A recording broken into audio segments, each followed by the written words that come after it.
Well, hello friends. I'm glad you could join me here today because we've had a great time looking for mollusks in this beautiful lake here in Tennessee. It's actually not a lake per se, it's a reservoir. And there are several small reservoirs like this on top of the Cumberland Plateau, which is where I am.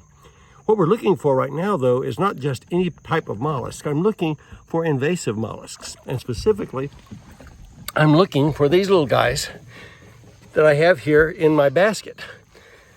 I showed you the straining basket.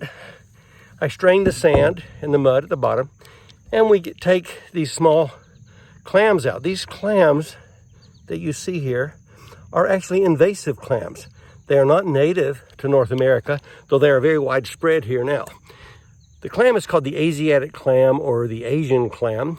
It was introduced from Asia into the United States almost a full century ago in the early 1900s.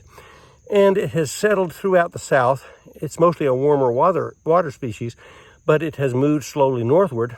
And in fact, just in the last few years, it has actually invaded the St. Lawrence River, which is far to the north. And I have been doing research there in cooperation between Berry College and the laboratory at McGill University with Dr. Tony Riccardi, looking at how these clams are finally able to withstand the colder temperatures.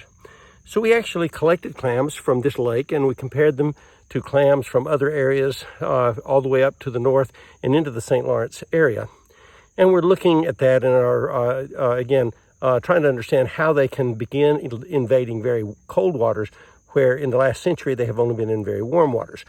And so there will be more about that later on. What I want to do here, though, is to show you how the clams have been well established. They've caused a lot of economic damage.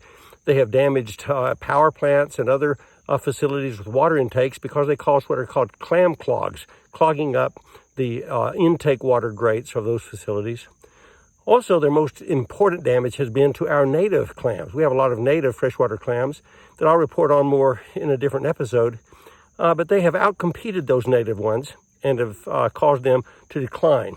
And so we're trying to understand how that happens and try to avoid such things in the future.